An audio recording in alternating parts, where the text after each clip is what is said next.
Okay, we're here. We're good to go.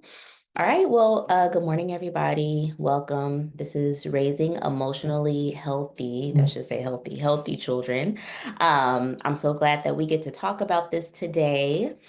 And, of course, for those of you who have attended a workshop with me live, you all know I'm not super formal. So this is, we're just talking, we're just chatting, we're, getting information, asking questions. So definitely feel free to drop questions in the chat if you'd like. We'll have Q&A for anyone who is watching and not live. We'll probably hold Q&A off camera, but if you all have questions, feel free to reach out, email me. So we'll get started. Okay, and of course, you all know me. I'm Dr. Amber, based in DC, but licensed practicing telehealth in over 40 states. So at the end, we can talk about if anyone's interested in working with me in therapy or parent consultation. That's likely a possibility. Also, the author of A Parent's Guide to Self-Regulation, which I know that several of you have read. And I'm also a mom of two. I've got two kids, 4, 6. So we are in the midst of the parenting thing. It's been a journey. I'm now, finally realizing I no longer have toddlers because my kids are school age. So that has been a shift for me. But so far, so good. And I feel so passionate about parenting now, even more so now that I have my little ones. Parenting work has been something that I have done for a very long time prior to even becoming a parent. But there's something about having your own children, that shift in your work, or at least for me, I'll speak personally. It really deepened the work that I'm able to do. So I'm really grateful to be able to do things like this. And, hopefully you all can feel that this is something I'm so passionate about. So I really hope that you take away everything that you need for today. So we are going to get started with a little Q&A so we can have fun with this. And you all can answer live if you like or in the chat. I want to know, where are we at in terms of what we're already thinking when it comes to children and their emotional health. So, true or false? Children are naturally good at managing their emotions. True or false? What are we thinking? I see someone shaking their head no. And I'm going to check the chat now. False. This is very false. This is very false. And the way that I like to think about this is, if I'm not even naturally good at managing my emotions, I know my children are not naturally good at this either. So no, this is an absolute false. Children are not naturally good at managing their emotions. Granted, I think every child has their own temperament or their own personality characteristic. And so it might seem like for some kids, oh, they're just naturally good at managing it. But, maybe that's just their temperament or, their own personality. But sometimes over time, children learn that maybe it's not safe or not okay to express themselves. And that's not actually what we want at all. So it's not that they're naturally good at it. It's either that that has become something that is a learned behavior or maybe just some temperament. But for the most part, no, children are not naturally good at this. And what it means is that it is our responsibility to teach them how to manage emotions. This other layer I like to add to this is that adults are not naturally good at this either. And so if you struggle with managing emotions, there's no shame, no guilt, no judgment, but more so just an opportunity to learn. I like to think of that as, hey, if you're noticing that this is a tough spot for you or a tough area, this is a great time to learn and develop some new tools. Managing emotions is all about practicing and making sure you have the tools, the skills, and the support to be able to do so. Okay, number 2, true or false? Parents should fix their child's feelings quickly. Parents should fix their child's feelings quickly. Okay, in the chat, we've got some falses. Ooh, there's a false but. Okay, so you might have to come off of the mute if you're interested. I want to know what this but is. False but. I know it's false, but also I'm just like, it'll be easier or quicker or faster. Let me just fix it. It's good. Move on. Yep. Yeah.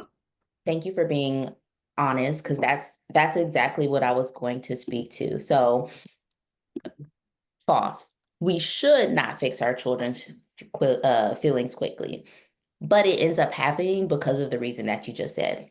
It's it's more convenient if we're able to fix it quickly. It calms things down. It probably would regulate our emotions if we could just fix their emotions quickly. But in the long run, what that means for the child is that they don't get to practice the tools and the skills to manage their emotions with our support, of course. But with anything, if we're doing it quickly, we might not be mastering the skills very well. We might be doing something haphazardly or just missing the opportunity to really learn. So when we do things to fix our child's emotions, or sometimes, this happens with all of us. I will notice parents will preemptively try to do things so that their child won't be bothered or won't become distressed. It is to help to maintain some equilibrium or balance our own emotions, but it doesn't give our kids the opportunity to practice what it feels like to be discouraged or what it feels like to be distressed or upset. In the end, they don't get to cultivate that emotional resiliency that I think we are starting to talk about now a little bit more. And so we want to really avoid this. We don't want to fix their feelings quickly. We want to give them an opportunity to work through their feelings so that they become emotionally mature, emotionally resilient. And it ends up being an opportunity for us to practice our regulation skills too.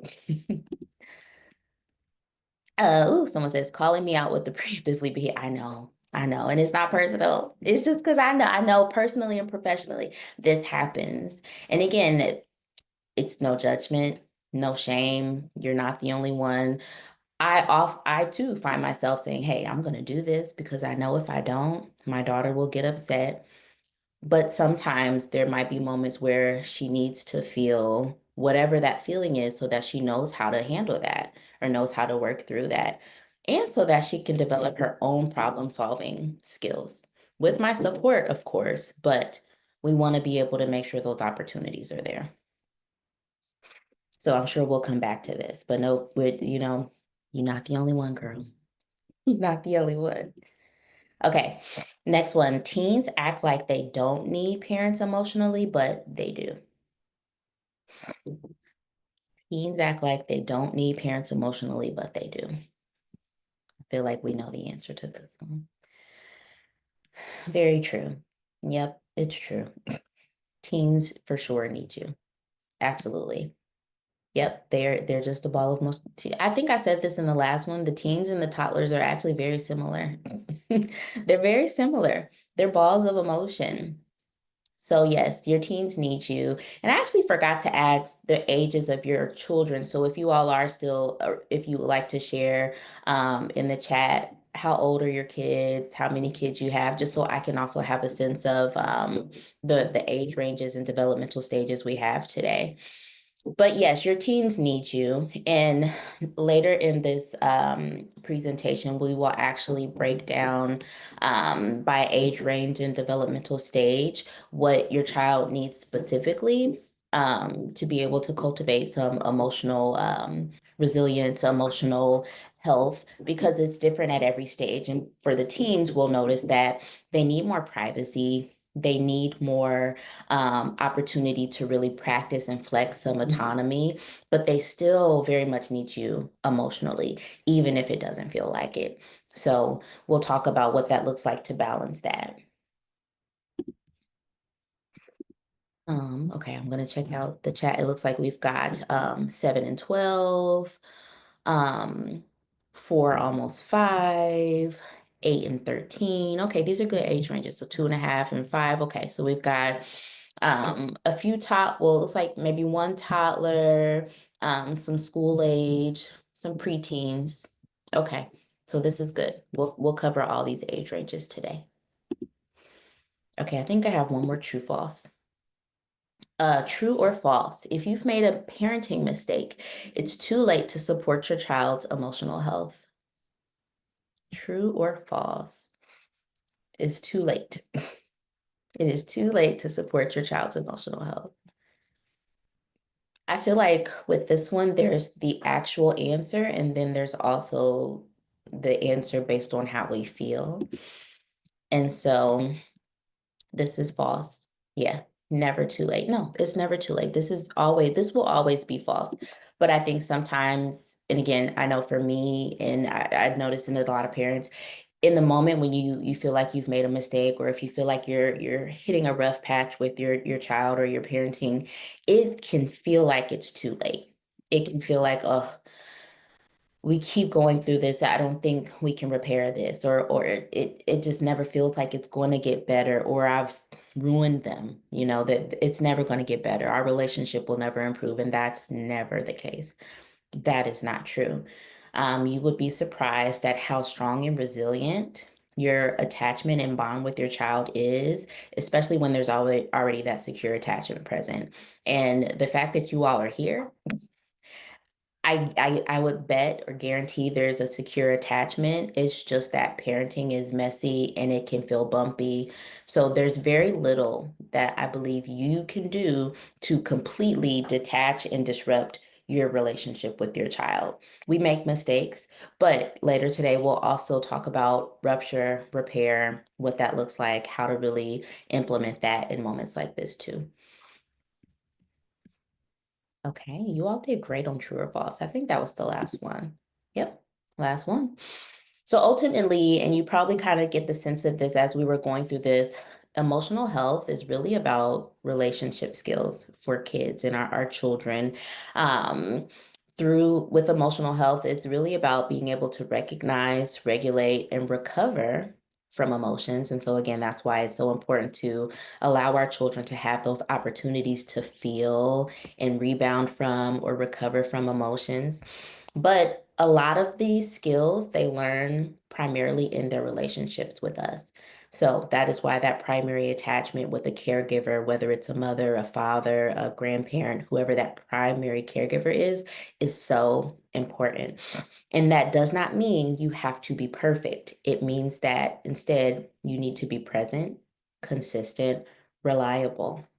And you also need to have an understanding of what emotional health and those foundations are for you and for your child. So let's go ahead and move into that. So, the four foundations of emotional health. As we talk about this, I want you to be thinking about your child or your children, how you can start to implement, or not even start, because I know that you all have been implementing these. How can you maybe firm up or enhance some of these foundations in your relationship with your child? If you have multiple kids, I also want you to be thinking about how it might look or feel different for them too. And then after this section, we will actually break down the age groups, okay? So first, let's talk about the actual four foundations for emotional health. So they will be emotional attunement, safe and consistent connection, emotional coaching, and emotional or modeling emotional regulation. So we will break these down. One, emotional attunement. So with this is simply, are you able to see, hear, and validate their feelings? So that attunement, I can see that you're upset.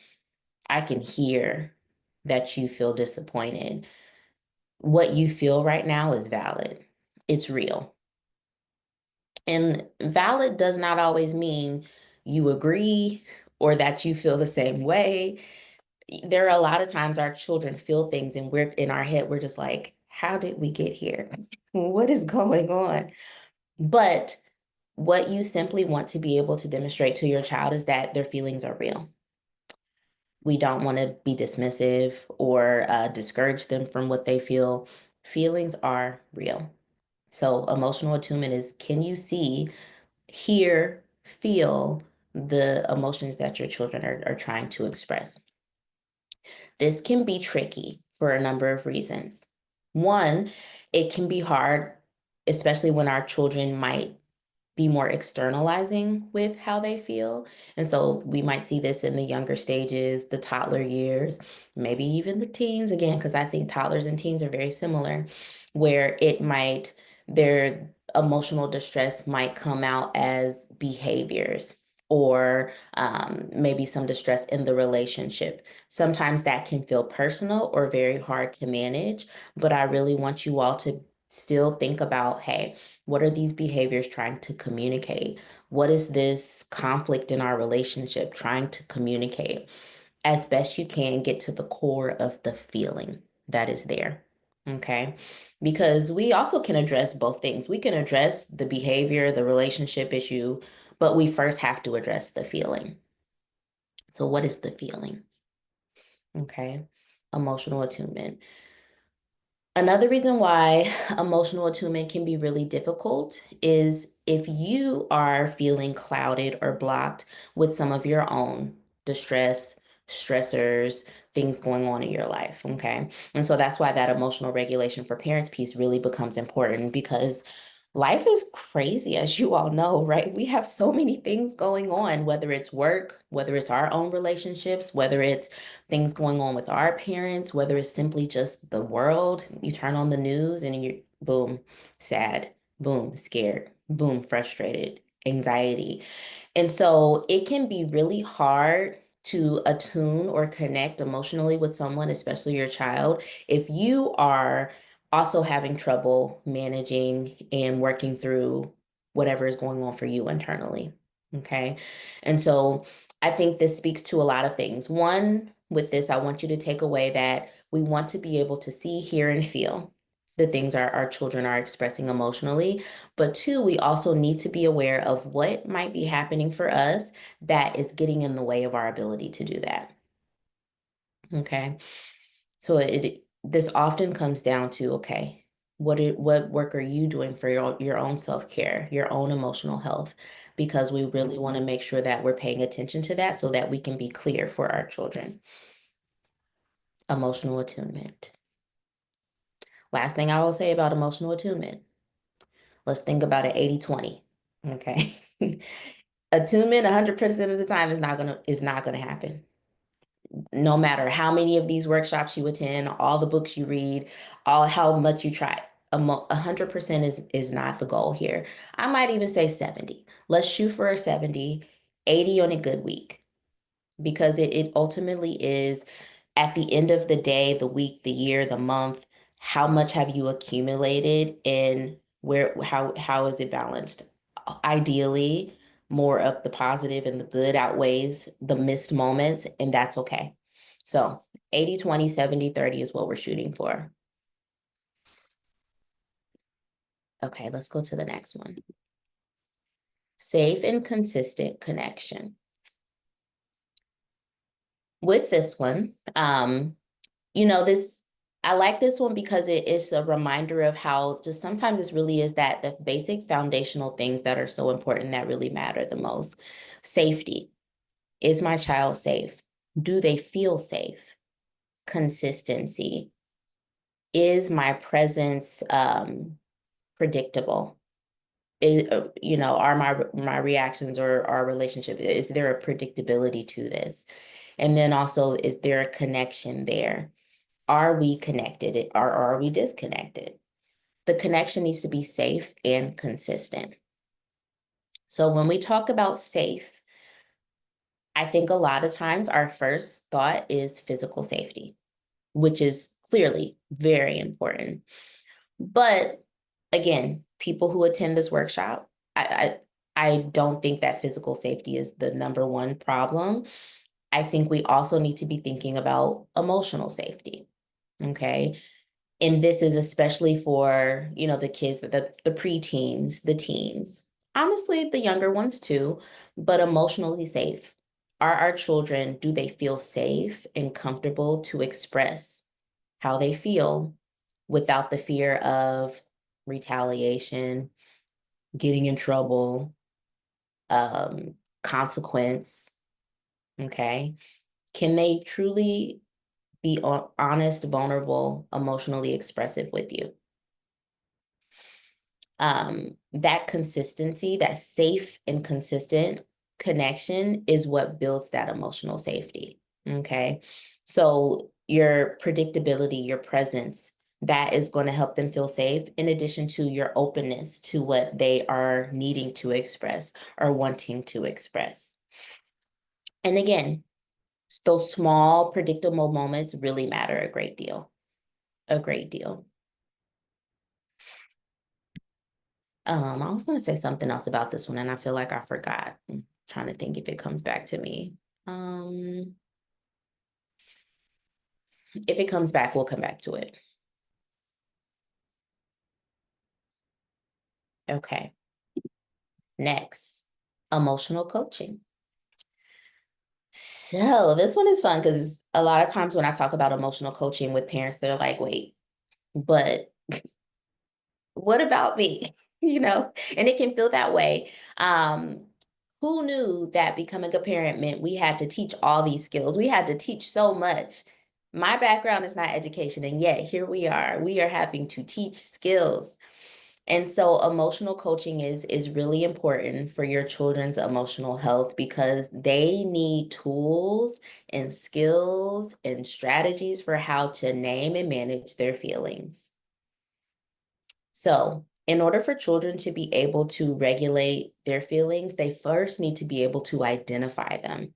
And it is our job to help pull and tease that out for them. It's never too early to start, and it is never too late to begin. So if you have even if you have an infant, you probably already did this with your kids. When your infant is getting fussy, you might have said, oh, you look upset, or are you tired, or you're hungry? You're giving them some cues that what they're feeling internally means something and that you recognize it. For our toddlers, we often do this. If, my child looks upset or they're crying, oh, I see that you're angry. I see that you're frustrated. We help them put names and labels to the things that they're feeling. And it just enhances in complexity when we have preteens and teens. Then the feeling words like envy, jealousy, disappointment, those words might start to come up, and as they should. And it is your job and responsibility to help name this for them. And so I often encourage parents to, in your interactions with your children, I think sometimes it can be a little easier for girls, tougher for boys, but still want to be thinking about this emotional conversation. In our conversations and interactions with our kids, is there a good amount of emotional exploring, emotional expression, or just talking about feelings, right? There's one version of a conversation where it could be, okay, how was your day? What did you do today? What else okay, da da da da. But we could enhance and up the ante on that conversation if we then include conversation about feeling. Okay, so how did it feel when that friend did that to you? Or what were your thoughts about that when that happened? Or what did that feel like for you when, that incident came up? How are you feeling now about it? So there's so many other layers we can add when we bring in this emotional tone to our conversations with our children. And again, it's never too early to start this, and it's also never too late to begin. Okay. Next, lastly, for these foundations of emotional health, modeling emotional regulation. I know this one is a tough one. I know this one is a tough one. Y'all already know. But this, I want you all, I believe that some of you have already started this work, either with reading the book, A Parent's Guide to Self-Regulation. If you haven't, I highly encourage it. Continue the work because this is not a one and done. This is a journey that you really have to just commit to. Modeling emotional regulation for your children is essentially just you committing to your own emotional regulation for yourself. And so with this, essentially the takeaway is our kids copy what they see. The little ones do it, but also the big ones as well. They take in and soak in how we handle, manage, cope with our emotions, distressing issues, problem solving, and they start to model how we do it. And so what this means for you is that sometimes this can feel tough for parents because it feels like, okay, well, maybe I'm noticing something in my kid where they're not handling frustration well. They're not handling disappointment well. They're not handling big feelings well. And so they feel this pressure to then I need to teach them how to do it. I want to have you pause and consider and ask yourself, well, how am I handling and managing those same feelings? And so if you are feeling stuck in terms of how to teach emotional regulation for your children, I would encourage you to pause and first work on how you will be doing this for yourself. In addition to that, enlist some help. Child therapy, a child therapist, family therapy can really be helpful for your child in that moment if you don't yet feel like you have the tools to adequately teach and model this for your child. But I think both of you need to be doing some of this work, especially for you all who have teenagers. You really be thinking about how am I emotionally regulating myself so that I can model something different for my child. Um, we model calm, we don't model perfection. So again, 70-30, 80-20. There's going to be a small amount of time where shit hits the fan or we really just don't get it right. We maybe have like reached capacity. We have hit our last straw. But we really want to focus on that 70%, that 80% of the time where we are practicing these skills. We are noticing when we are dysregulated. We are noticing when we are at capacity. We are noticing when we're overwhelmed, when we're overstimulated, and we are seeking support, or we're utilizing our tools, or we are setting those boundaries, or we are taking care of ourselves to better manage how we feel. So emotional regulation is a lifelong journey. And I also like to say that because you'll probably notice as you hit the different stages of your child's development, your own tools and needs and capacity for emotional regulation might shift because our kids pull from us in different ways depending on the stage of development that they are in. They're going to need something different from you. They're going to require something different, or they may trigger different things in you. So we always want to be doing this work because you may feel like, oh, when my child was a school ager, I had it down, we were good. Now we're at this preteen stage, and it's like I never did any of that work. It's okay. We're just starting at a different point. So lifelong commitment to emotional regulation for yourself so that you can then model it for your children. For anyone who is interested in more of the emotional regulation work, I'm hoping to do either a series of other monthly workshops about emotional regulation for parents specifically, or I'm still playing around with the idea of doing a larger group that is 8 to 12 weeks long where we'll really work on this. So, at the end, you all can let me know if you're interested in that, and I'll continue to work on that. Okay, oops, I went too far. Let me go back a little bit.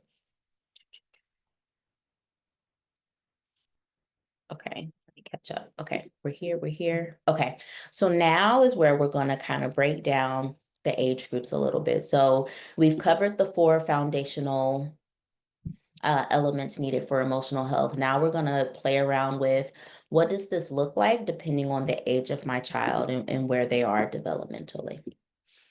So of course, we'll start with the littles.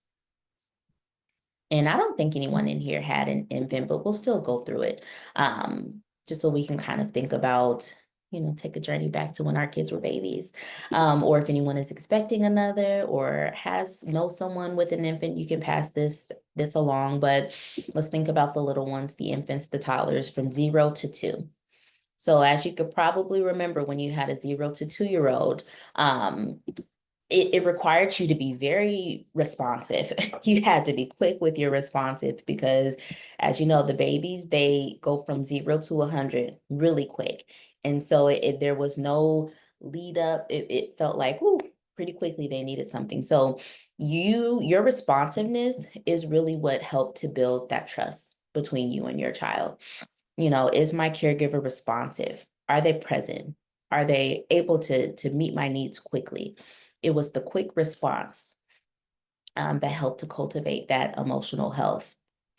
Also, at this age, naming simple emotions. So, again, if you notice that your baby was fussy or crying or anything like that, you can name the words like sad or hungry or angry. The perfect time to start naming some of those emotions. And then lastly, for the little ones, predictable routines also help to cultivate and plant seeds for emotional safety. They really need that predictability. For them, it's really about is my caregiver present and are they able to respond when I need something? So the predictability, are they there? Are they reliable? Can I depend on them? That is planting the seeds for emotional health for our little ones. Um, but again, you can quickly see it's very easy to see how some of this can get complicated, right? 0 to 2, we weren't sleeping. We were exhausted, drained. Many people had babies in the pandemic, so there wasn't a lot of adequate support. Um, we could talk about postpartum depression, postpartum anxiety. There are a number of things that can come about that make these simple things very challenging. And so I just like to bring that up because I think sometimes people assume, well, you know, parents who can't do this, they're intentionally being abusive or trying to harm their child. That's not the case at all. Simply being sleep deprived can make this difficult. So that is why parenting is such a big job. And I have so much empathy and want to provide so much support and understanding because these things, they seem simple, but they are very challenging given all the other stressors and things that parents have to handle and manage in their day-to-day life. Okay, early childhood. So this is actually where my kids are, and I know that it looks like a few of you have kids in this early childhood stage too. So what we want to be thinking about or focusing on for the kids in this stage, validating those feelings. So remember before we talked about you don't need to fully understand how they got to where they got. You don't need to agree with the feelings. You can still be bothered and annoyed. But your first response, as best as possible, can we simply validate those feelings for the babies? Can we help them understand that the feeling is real and that you're able to actually recognize what the feeling is? Sometimes it can be hard to know what the feeling is. And so that's where that dialogue, if your child is able to do so, let's talk about it. Let's figure out what happened. Oh, it sounds like that made you feel sad, or that made you feel frustrated. That made you feel disappointed. Whatever that feeling word is, can we first validate it before anything? Those are the seeds for this age group that'll help to continue to bolster that emotional health and well-being. Are my feelings real? This is important at this age because if not, that other pivot can happen where it's like, okay, well, my feelings are not real. So then it goes down this ugly road of, well, I'm doubting my feelings. I feel something, but that I can't trust myself. I can't trust my feelings. I might as well not even tell anyone how I feel because no one will, it won't care, or it doesn't matter, or I'm wrong. We don't want our kids to feel that way. And so that's what this validation does. It helps them to build their own trust and confidence in their emotional experiences and knowing that they are real and accurate, even if someone else doesn't feel the same way. Your feelings are real. At the stage, we also can be introducing those basic coping tools. So the breathing or safe spaces or calm body or teaching them how to regulate their bodies or to what they're feeling. This is a really good stage for doing some of that. Teaching as in modeling as well. I know for me, I will simply tell my kids, hey, I'm gonna take some deep breaths because mommy is feeling overwhelmed, and they will either look at me like I'm crazy, or they might join in. Either way, I'm modeling a tool that I use and they get to use this too. I don't know about you all and your kids in this age group, but my kids' school actually do a pretty good job at this. They often come home with different breathing techniques or skills that they have learned for managing their emotions, and we get to practice them together. So, again, this is a really good time to think about what type of tool I want to model for my child or teach them so that they can start to utilize it themselves.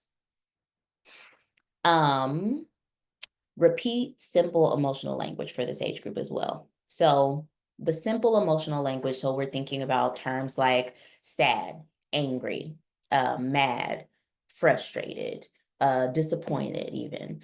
Um, let's see, afraid, scared.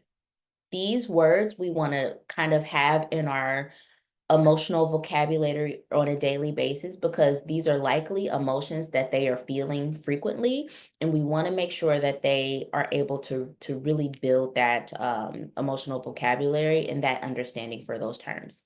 So, repeating these emotion words, also, like we talked about in your conversations with your kids, let's take it up a notch by adding in that emotional layer. So, how did it feel when your friend didn't eat lunch with you? Did you feel sad? Did you feel frustrated?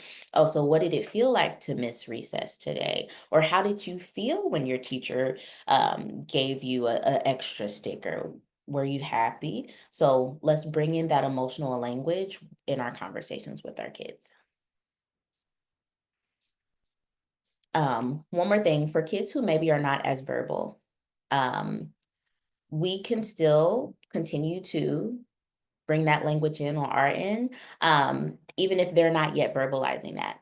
So still, validating those feelings, letting them know that those feelings are real, and you can continue to share that language or however you communicate with your child, even if they are not verbally communicating those things.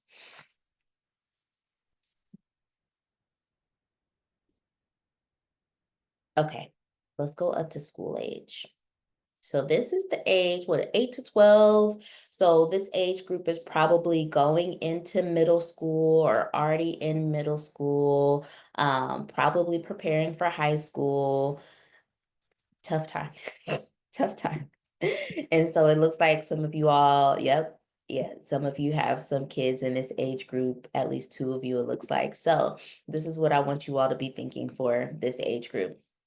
One, I want you to be normalizing those emotional ups and downs. Okay. So you'll probably notice at this age, it's like, whoo, whoo, whoo, whoo. It may not feel as consistent. It may not feel as predictable, but we want to normalize that because at this age, they're probably starting to feel more complex emotions, but then they're also noticing that their feelings or their thoughts may change about things. At this age, they're also more aware of their peer groups. And so they're likely a little bit more influenced by what their peers and their close friends are also feeling and experiencing. So there's going to be a lot more influences that will weigh on their emotions and what their emotions are doing. But then there's also hormones. Hey, so puberty might be happening at this time or pre-puberty. So there's going to be more emotional ups and downs, and we want to normalize that. We don't want to shame it. We don't want to say things like, but yesterday you felt this, so why you feel this way? Or, and I'm saying it because I know that experience. I think it's common for people to talk to their children in that way, and they don't realize that that might be shaming or casting doubt. We want to normalize and validate the feelings, even if they're fluctuating, even if it doesn't make sense to us, even if we don't quite understand it. Normalize and validate that, hey, those emotional shifts at this age, it happens. It happens. We also want to practice flexible problem solving. So this is also probably an age where you want to, oh, I'm gonna let someone in. Someone just popped in. This is an age where you really want to be thinking about, are there ways or practices that I can start to, hey, Dan, you didn't miss much. We're just going through age ranges. Okay, so at this age, you want to really be thinking about, are there ways that I maybe can step back or shift how I am helping my child solve their problems so that they can start to do some of this too?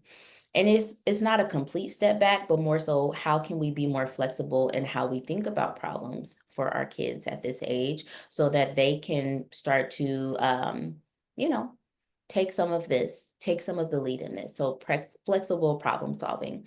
This is also an age where you want to be thinking about, is there more than one way that we can solve this problem? Is there more than one way we can think about this? This makes me think about how, especially I think for Black families, traditionally, it was always like, well, because I said so, or Mm. this is what I said, and this is what it is. But are there ways that we can maybe be more flexible? So instead of, hey, don't talk back, this is what it is, this might be the age where we challenge ourselves to be more open to hear their feedback or hear their thoughts so that we can maybe collaborate in how we solve a problem. Okay. This is important because, again, it plants the seeds for emotional health and that it gives them opportunities to practice how to solve these problems and also how to sit with the emotions that come with it. Maybe sit with the uncertainty or sit with the distress of maybe not pleasing someone else, or how to sit with the frustration or whatever it is that they may feel as they're trying to solve a problem. Okay. We also want to be teaching, I kind of just spoke to this, but we also want to be teaching that feelings change over time. So it is normal for our feelings to change, even for us. My feelings about things change all the time, and it's okay. And so if you find that it's challenging for you to sit with your child's feelings changing, it might mean that you are needing to give yourself more grace and compassion and space to be able to change your own feelings or change your own mind about something. So in this age group, their feelings will change again because, like we said, they're being influenced by so many other things. They're more aware of their peers, they're more aware, they're more social, they're more attuned to what's happening outside of their bodies and outside of their homes. They are going to be experiencing a lot more ups and downs, and we want to be flexible in that. We want to normalize that and teach them that feelings can change. You may not feel the same way about your friend this month that you did last month. We've got a whole new school year coming up. You may not feel the same way about, the work you did last year when you go to the new school year. Things can change, experiences change, and we want to teach our children that. All right. So now we're going to move up to, the teens and the tweens. So I know that some of y'all have this age group. I hope y'all are doing okay. Because I heard this was a tough one.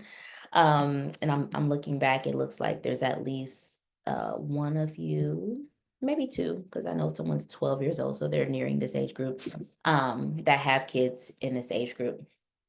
So this is that time where it can feel like they don't need you anymore. Or it's sometimes some days it might even feel like they don't want you anymore. It may feel like they're not interested in connecting with you. Oh yeah. Yep, Quenisha said, we're just starting and it's rough. Best of luck, best of luck. You got this, girl. You got it. Um, it can feel like they only care about their friends, or they're no longer grateful for the things that you've done, or they can no longer even remember all the good times you've shared. And I want you all to still stay committed and connected throughout this stage because they do still need you. I promise. Even if it feels like it doesn't, they still very much need you. They just need you in a different way. And so these are the areas I want you to be thinking about for your teens. One, I want you to stay connected with them while still honoring their need for emotional privacy. Emotional privacy does not mean they don't need or want you. Instead, it just means that they are exploring and experimenting with what it feels like to work through their own emotions with more autonomy.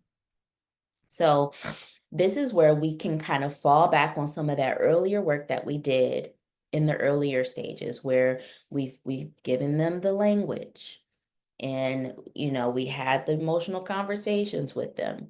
We've tried to model some tools.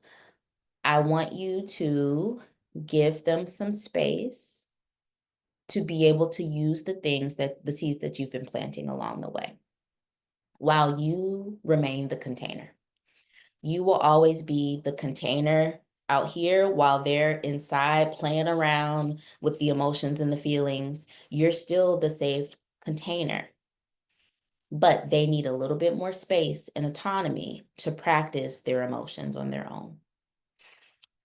Um, this can feel scary, I think, for a lot of reasons. One, if we are not confident in the seeds that we planted before, we may feel like, well, they can't do it, so I need to be close.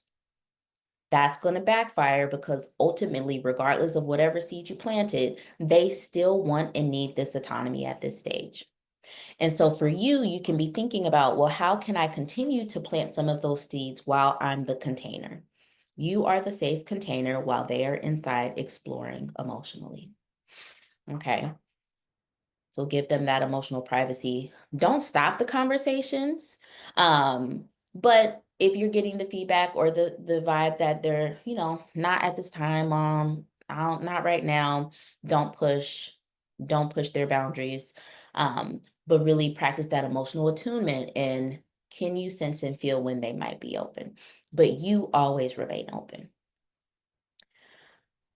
You want to help guide their autonomy while not controlling it.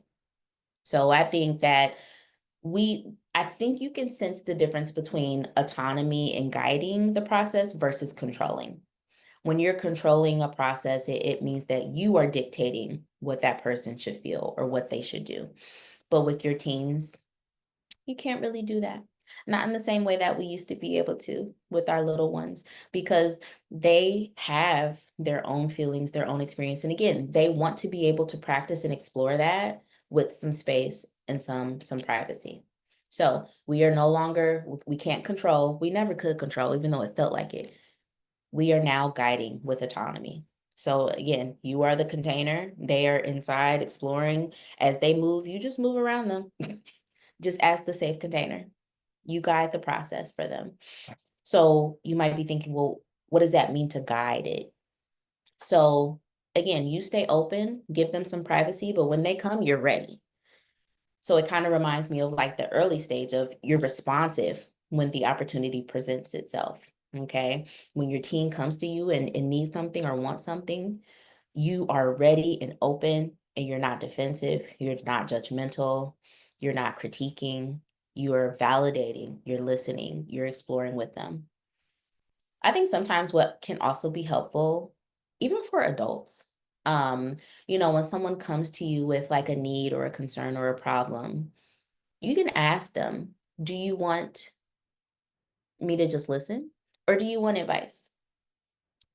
Do you just need me to hear you out or do you want me to help solve this problem? I think oftentimes we very quickly jump to let's solve it or this is what you need to do. This is what I think you should do. But for our teens, they may not want that. Sometimes they do. And if so, ask. And if they say yes, you can jump into problem solving mode. But many times the teens really just need to know that what they're feeling is okay and that you will still love and support them regardless of what it is. So they don't always need you to solve the problem. They really just want that validation and that reassurance from you that they are still okay and that they are still loved. So that's what guiding that process might look like. Guiding the process also still looks like you modeling and managing your own emotional regulation. Because even if it looks like the teens are not paying any attention to you anymore, they are. They're still soaking in everything that you're providing. And so there's going to be a lot, as you all probably know, that comes up in these teen years that might trigger you, frustrate you, discourage you, give you anxiety, make you feel afraid. How are you managing or how do you plan to manage those moments when they come up? So that also is how you guide that process for them, is by ensuring that you are still committed to your own journey of emotional regulation. Lastly, for the teens, you want to keep showing up. Keep showing, um, even when you're feeling like you're pushed away. I know that it can feel so hard. And I don't even have the teens yet, but I know I can imagine the feeling of feeling like you are being shut out, you are being pushed away, they are no longer interested. This is an opportunity for you to practice your emotional regulation skills, because that experience will push and test and trigger you. And essentially it's asking you, hey, how do I handle disappointment? How do I handle grief? Because that really is what it is. It is the loss of a stage or a version of that relationship with your child that is changing. So how do I manage my grief? How do I manage the disappointment? How do I manage frustration? These are opportunities to do that. And this is like an example of how I talked about this journey of emotional regulation will shift as you hit different age ranges with your kids. So instead of, getting upset with them for pushing you out, you kind of go inward and say, okay, this is an opportunity for me to practice my big feelings. And I'm going to do it well, because it'll also help model for them how they practice their big feelings later. And it also just will ensure that the lines of communication stay open. We need that, y'all. We need the safe container. Remember, you are the safe container in this stage. Okay. So, I'm sure there might be questions after that, but let me get through the rest, and then we'll do some Q&A, because I want to make sure that we get through rupture and repair. So as we go through this, personally, I know I feel that, but also professionally, I know that there are moments where I talk about this stuff and people are like, but I've already made so many mistakes. There have been so many moments, like I can go through all the memories where I should have said something different. I should have planted a different seed. I should have done something better. Or people feel like, well, we're in this bad place in our relationship because of what I didn't do or what I did wrong. And what I want you to know is that it's never too late to repair any ruptures that have been present. Okay. With this, we are not necessarily talking about abuse, neglect, sexual abuse, physical abuse. We're not, those are different scenarios, but I suspect that people who are listening to this and who are wanting to take in information like this, we're not talking about that. And we're probably talking about maybe the moments where you were dismissive with your child's feelings, or the moment where you did yell, or that season of life where you were constantly yelling, or the moments where you were wrapped up in your own depression, anxiety, grief, loss, disappointment, where you were not able to match your kids or be attuned. Those are often the moments I think we're talking about.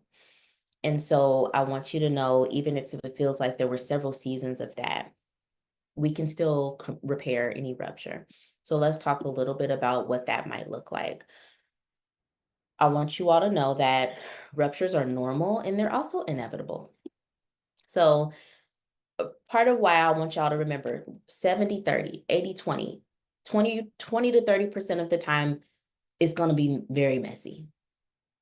Our kids actually need those times to be able to learn how to manage conflict, disappointment, frustration in relationships. We are actually, like we said before, their relationship with us is the model for how they will manage relationships in their future. And we know that relationships are not perfect. They will be messy and ugly and crazy. And so these opportunities where we are imperfect gives our kids the opportunities to understand that and manage that. So ruptures are normal. They will happen. Even after today, after you've taken all this in, there will be a rupture with your kid. It's normal, it's inevitable, it is not avoidable. Number two, repair builds resilience. So the way that I like to think about it is every time something happens between us and our kids, maybe, a mistake was made, or we yelled, or we dismissed their feelings, or we just didn't listen. There's a crack, but then the repair is like this extra firming glue that glues it all together, and it's actually better once it's glued together and it's strong again. The repair builds the resilience to make that branch or that log strong again. And if we do the repair well, that resilience will build. If we're not repairing, it will continue to be break. It will break and break and break and brittle, and we'll just have crumbs. But when we repair really well emotionally with our kids, our relationship gets strong. And so I want you all to think about that. If you have to apologize, or if you have to apologize, that's just if you have to acknowledge a mistake that you made, it is not a failure. It's actually the ingredients needed to help make your relationship with your kids stronger. And then lastly, it's not about being perfect. I say that all the time. It's not about being perfect, but rather it's about how you come back together. So it's, hey, we've made a mistake. This thing happened. We can't dwell on that because it happened. But it's really about how are we coming back together? That is the part that I need you to focus on. How strong is your repair? How honest and authentic is your repair? How much is your repair going to facilitate resilience for you in your relationship in the future? So this is how we repair. I like talking about this because uh, I don't know. I like to ask this. How often did you all receive apologies or acknowledgments from your parents? Does anyone remember that at all? I don't. I don't know. I don't. Oh, we got a laughing emoji. So that means no. It didn't happen. Never. It didn't happen. It didn't happen. And so the idea of us now talking about it, this is why we have to learn it, because it wasn't necessarily something that was modeled for our generation, and I think culturally for us at all. And so, one, we kind of have to get through this idea of like, is it even okay for me to apologize to my kids? And then when you work through that, it's like, well, yeah, it makes sense. Like if I make a mistake, I need to apologize with any person. So then it's like, okay, well, do I even know how to do that? And many times we don't. And that it's no shame. It's just that that was not modeled for us culturally at all. Someone said in the form of you want something to eat, right? It was they come to the door. You want to go to the park? You hungry? You want to come to the store with me? Oh, so now we good. That's not how we're going to do it, guys. So we are going to now learn how to adequately do this. And it's going to look different depending on the age or stage of your child, but these are the main components. So it consists of acknowledgement, apologize, reconnecting, and then modeling the growth. Oops, so let me go back. I thought I had slides for that. Okay, so we're just going to talk through this, okay? So one, acknowledge what happened. Acknowledge what happened. So this may not be in the moment. Often it's maybe a few minutes later, sometimes it's a day later, and that's okay. It's okay to have space in between it, but you need to acknowledge what actually occurred. So this might look like, hey, I yelled, or yesterday I didn't listen to you, or I I threw away your toy when I was angry. Whatever it is, y'all, whatever it is, acknowledge what happened. This acknowledgement is so important because it validates the concern. It validates and it helps your child to know that it's not just something weird that they're feeling, but you actually are saying, hey, that was not okay. The acknowledgement is important. We can't skip that. Acknowledge what happened. Next, I want you to actually apologize. Again, the language might be different, but it should include words of I'm sorry or I apologize. That shouldn't have happened. So I often will say, I'm sorry for doing such and such, or I apologize for that. We need to actually apologize. After the apology, we're not done. We then want to reconnect. Okay. So for the little ones, often, honestly, for any age, sometimes looks like a hug. I apologize. Okay, let's, can we hug or kiss or some sort of embrace? Or hey, let's cuddle on the couch. Or if your kid is not into that, maybe they are a teen who's like, nah, maybe a fist bump. I don't know what the kids are doing now, but something that means, hey, we are reconnecting in this moment. Some sort of embrace, some sort of, something special that means, hey, this is our means of reconnection. It kind of like seals the deal. It solidifies this that, hey, we've acknowledged what happened. I've apologized. Now let's embrace, whether it's physically or emotionally, to seal that. And then lastly, this last one again, many people don't think about. We want to model the growth. So apologies don't really work if there's not changed behavior, because we can't keep apologizing for the same thing over and over again. So model growth is going to be the post of the apology where it's like, hey, I've acknowledged what happened, I've apologized, we've reconnected. Now, in the next few days, weeks, months, you're going to notice that I am doing things differently so that we don't have this moment again.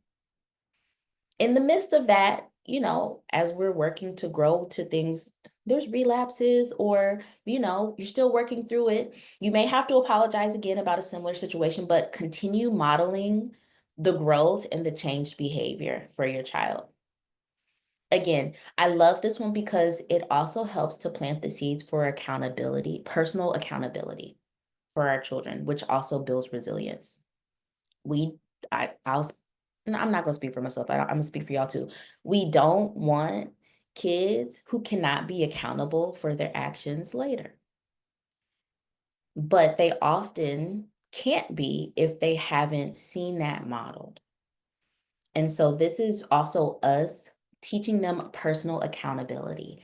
When I mess up, I'm going to fix it, I'm going to repair it, and you're going to see me working to ensure that this doesn't happen again, or that I grow in this area.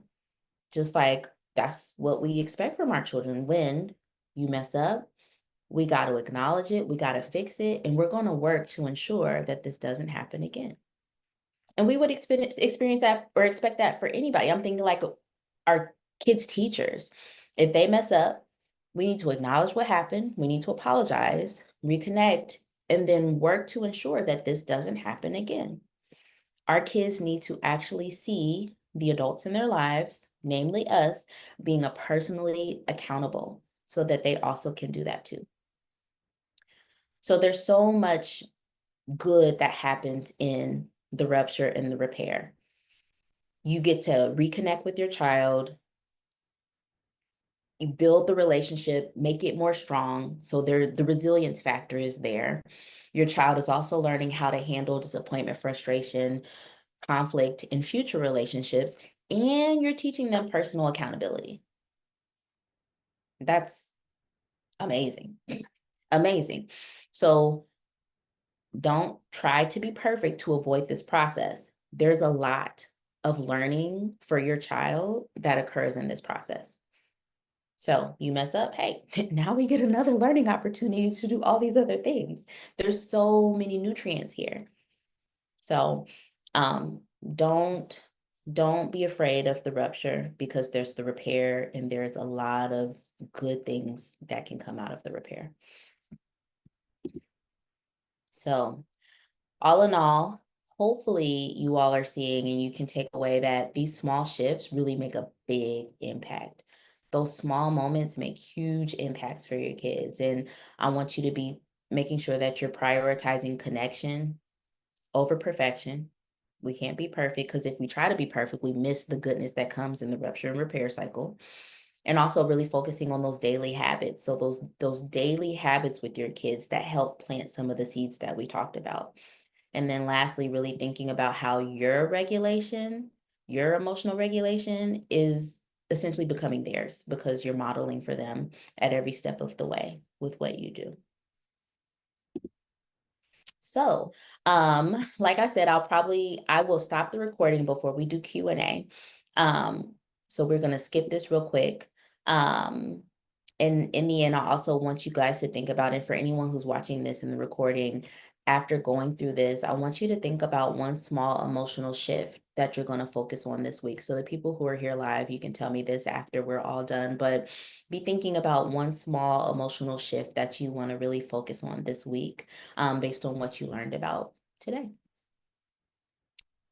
And for anyone who is not viewing live, highly recommend A Parent's Guide for Self-Regulation. If you are finding that you're struggling with the concepts of regulation for your kids, it also might be because you need those skills for yourself.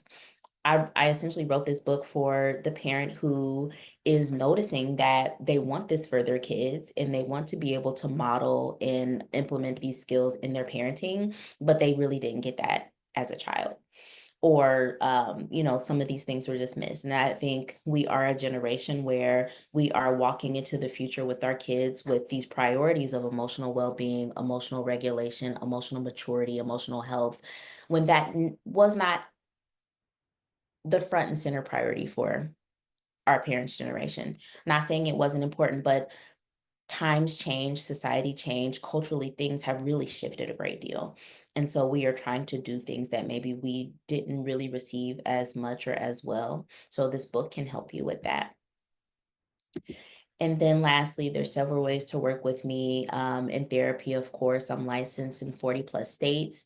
So if you're looking for a therapist, keep me in mind, reach out to me after, and we can talk about that. Of course, this monthly workshop series, I'll probably do another one again in September. I think the summer months are a little tough. So we'll reconvene in the fall.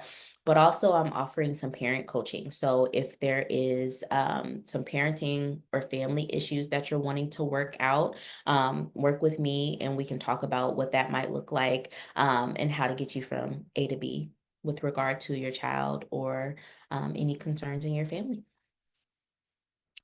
So I am going to end the recording so that people live can do some Q&A.